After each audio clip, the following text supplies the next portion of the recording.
China's embassy in Moscow criticizes Russian handling of entry denial to Chinese citizens. The replacement of PLA's rocket force top generals may be Xi's important stratagem, expert.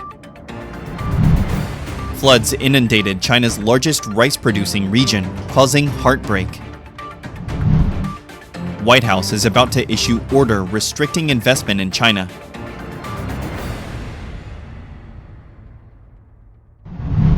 China's embassy in Moscow has criticized what it deems a brutal approach by Russian authorities in response to the denial of entry to several Chinese citizens. In a statement posted on WeChat, a popular Chinese social media platform, on August 4th, the embassy expressed concerns over Russian law enforcement's treatment of Chinese citizens. The embassy asserted that Russia's actions in this incident have seriously violated the legitimate rights and interests of Chinese citizens. According to the embassy, 5 Chinese nationals were subjected to repeated questioning for 4 hours at a checkpoint when attempting to cross the Russia-Kazakhstan border on July 29th.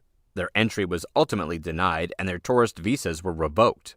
In response, the embassy engaged with Russia's foreign ministry and border agencies, emphasizing that Russia's actions had adversely affected the legitimacy rights of Chinese citizens.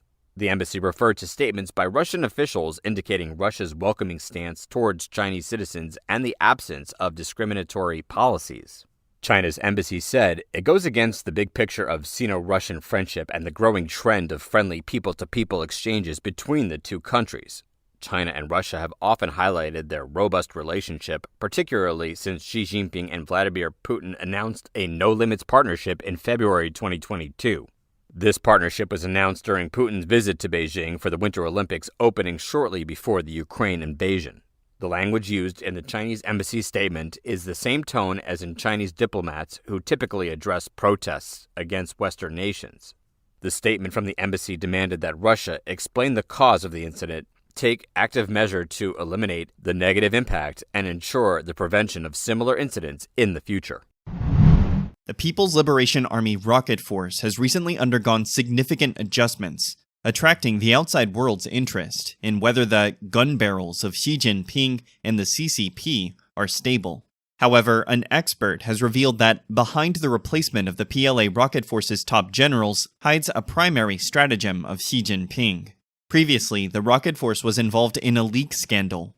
At the end of July, Xi promoted Wang Houbin to the commander of the PLA rocket force, while the whereabouts of former commander Li Yuchao are currently unknown.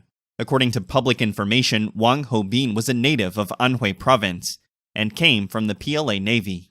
In 2018, he was appointed Deputy Chief of Staff of the PLA Navy. Later that year, he was promoted to Vice Commander, and then a standing member of the Party Committee of the PLA Navy.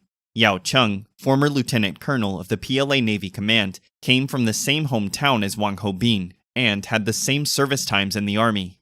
He recently compiled some leaked information regarding the news that Wang Houbin oversees the rocket force. He said, "The PLA rocket force is ending due to selling out intelligence about the CCP. That led to Xi Jinping reorganizing the army and letting the newcomer like Wang Houbin lead the highly technical rocket force. That means the force's combat readiness training will fall into paralysis, and the Taiwan reunification dream will go up in smoke." But after learning more about his acquaintances in the PLA, Yao Cheng learned that Xi had dispatched Wang Houbin on a critical mission. During the August 2nd live broadcast, Yao Cheng said, "Wang Houbin's expertise is in formulating combat plans and organizational plans for various services of the army. He used to work as a naval advisor. For the work of the PLA command, he is an expert in formulating combat plans. No one can replace him." Yao Cheng said Wang Houbin had no intention of joining the rocket force. After being promoted to the Standing Committee of the Navy's Party Committee in 2018, Wang Houbin said he would not stay in the Navy for long. His next step is to become the Deputy Chief of the General Staff. Therefore, Yao Cheng speculated that Xi Jinping selected Wang Houbin to be responsible for the future organization and planning of the war against Taiwan. If the CCP wants to fight Taiwan, there must be someone to formulate the battle plan. Yao revealed that even though the CCP had so many generals, Xi had no reason to choose Wang Houbin, except for one: he wasn't giving up his fight against Taiwan. Xi let Wang Houbin be the commander of the rocket force since he wanted to restore the rocket force's combat strength quickly. After a series of significant secrets were revealed, a new battle plan and deployment arrangement for the rocket force was necessary, which was the specialty of Wang Houbin. The CCP's ambitions to invade Taiwan have become increasingly apparent as the US, Japan, and Europe have repeatedly warned about Taiwan and conducted rare military exercises, contributing to significant changes in the CCP. Gregory Copley, an American international strategist, wrote in the Epoch Times on August 1st that not all of the PLA is loyal to Xi. The internal division is increasingly clear. Anti-Xi forces are assembling, and the possibility of a coup is great. The article analyzes that one of the reasons the CCP tends to split is because the PLA is well aware that when China's economy collapses, Xi Jinping needs to distract the Chinese people's attention. He will most likely launch a war against Taiwan during Biden's tenure, but this will threaten the CCP's survival. Japan has clarified that it will intervene in the Taiwan Strait War. India, Vietnam, South Korea, Australia, and the Philippines may also intervene then. The CCP knows that it has no way to resist. Xi Jinping has tried to use foreign wars to protect his power and the CCP's stability, but this has contradicted his interests.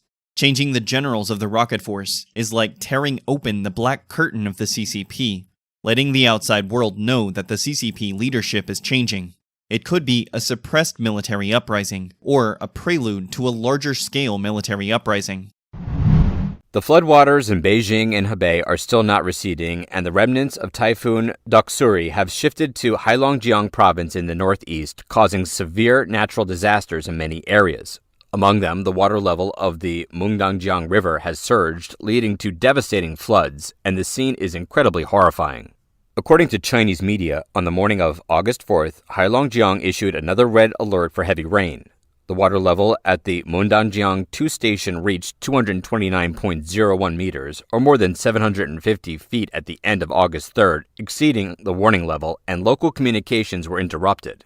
The first flood of the year has begun, and the intensity is said to be seen only once every 20 years. On the afternoon of August 4th, the topic Mundangjiang floods had swept away houses ranked first in Baidu's hot searches. Videos captured by residents showed the sudden flooding of the Erzhan forestry station in Changdongjiang. The rushing muddy water seemed to engulf the houses, and some homes were directly washed away, with their roofs carried away by the floods, creating a terrifying scene. On August 4th, the Heilongjiang provincial government warned of more severe weather conditions, including tornadoes. The emergency response for flood control in the capital, Harbin, was upgraded to Level 1 starting on August 4th. Heilongjiang is China's largest rice-producing region and has submerged much of the growing land.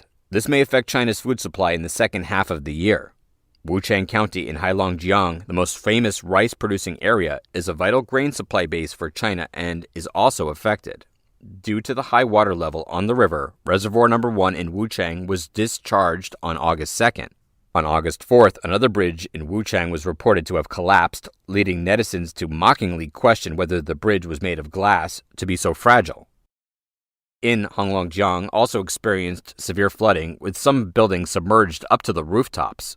Online, there are pictures of sheep standing on roofs, afraid to move, and pigs swimming in the water to save themselves. Since the early morning of August 2nd, Harbin, Mundangjiang, Qixihar, and other places in Heilongjiang have experienced heavy rain, with some areas experiencing hefty rain. The Heilongjiang Meteorological Observatory continues to issue a red storm warning. The White House is expected to issue an order to restrict U.S. investment in China in the next few days at the earliest. Specifically, according to 3 sources revealed by Nikkei, the areas where investment is restricted are high-tech sectors such as artificial intelligence, semiconductors, and quantum computing. The order, which has been planned for months by the Biden administration, is seen as a further step by the U.S. government to curb the Chinese regime's ambitions in the technology sector. 2 sources told Nikkei that the restrictions will only affect future investments and target some specific sectors. This is consistent with a statement by U.S. Treasury Secretary Janet Yellen in July. Yellen said that restricting investment in China will be narrowly targeted and would not be broad controls that would affect U.S. investment broadly in China, or in my opinion have a fundamental impact on affecting the investment climate for China. However, those in the tech and finance industry are concerned that this executive order will cause the U.S. to accelerate divestment from its existing investments in China and cause adverse effects on investment activities across China. Representative Mike Gallagher, chairman of the House Select Committee on the Chinese Communist Party, on August 3rd wrote a letter to Biden suggesting the expansion of the proposed executive order's scope. Gallagher wrote that the restriction should ensure that U.S. money does not support the ongoing People's Liberation Army (PLA) buildup, facilitate the CCP's human rights abuses, or techno-totalitarian surveillance system, or deepen our dependency on China in critical supply chains.